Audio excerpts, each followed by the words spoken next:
Today we're chatting with Valerie Frazer Luesse about her brand new book, The Key to Everything. Thank you very much, Valerie, for joining us today. Oh, thank you for having me. I must tell you, and I mean this sincerely, that Missing Isaac is absolutely one of my favorite books over the last few years. I'm so excited. Thank you. I've forced it upon many of people, telling them they have to read this. Keep up the good work. Thank you. So I am very much looking forward to this latest novel. It's the story of a young man who gets on a bike and heads to Key West.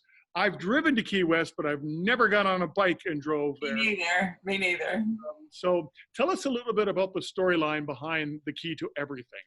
Oh, sure. Well, it's a real departure for me because my first two books really drew a lot from my own family's oral history and stories from my own community. But this story was from a friend, and it was about her father. And I work at Southern Living magazine. My day job is senior travel editor there. And my friend Holly works in advertising. And so we were in one of those conference rooms, where you're there for a while. And so we were on a break, and she said, "I've got this story to tell you." And, people say that all the time when you're a writer, and sometimes it clicks with you and sometimes it doesn't. But she told me about her father taking this bike ride. He did it on a bet with some of his buddies from Waycross, Georgia to Key West, Florida and back when he was 15 in 1947, I think. Mm-hmm. And so I started talking to my publisher about it. And at first they said, nobody's going to believe it.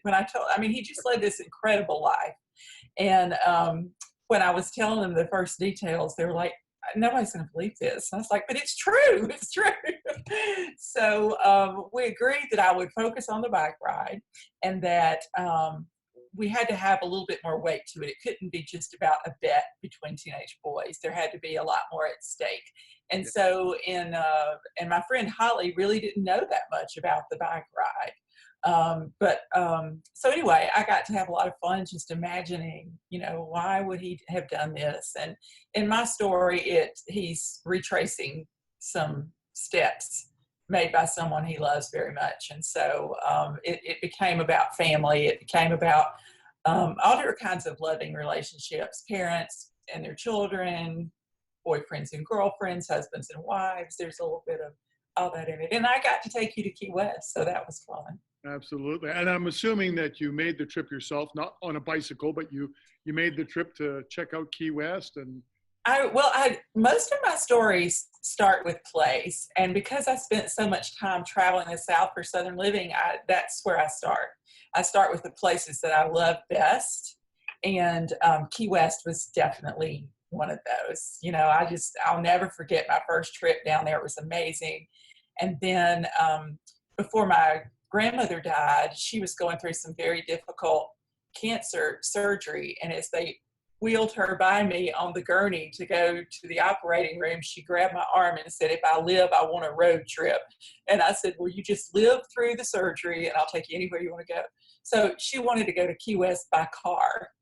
So I drove her from Birmingham, Alabama to Key West, and won't ever forget that trip either. It's just a beautiful, amazing place. It is. I assume you went and saw Hemingway's cats when you were there. I did not get to see the cats. I missed them on both trips, which I regret. I did do the ghost tour and just spent a lot of time. Well, the first time I was down there on a writing workshop, so I was busy most of the time. And then I had my grandmother to wrangle on the second trip, and she liked to shop a lot. Okay. And there's lots of places to shop there. Yeah. As far as the theme, and I don't want anybody's reading of this to be spoiled, but what is the heart of this particular book? What is it that this young man is going to discover as he makes this journey? Well, it's very much about a journey, and it's a physical one, but it's also kind of a spiritual one and a personal one for him. And I think what you're going to take away is you really can't retrace anybody's steps. At the end of the day, that's just life. You have to make your own way, and you have to follow your own path. And if you try to follow too closely in somebody else's, you'll just end up getting lost. Yeah. I think that there's some wisdom in also realizing you can't make the same trip twice yourself. Right. You know, You really can't. you could redo the journey, but it's not always the same. Life is Yeah. never repeating exactly the same thing. Yeah.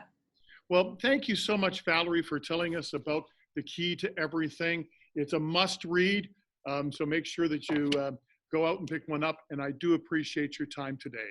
Thank you so much. This has been a pleasure.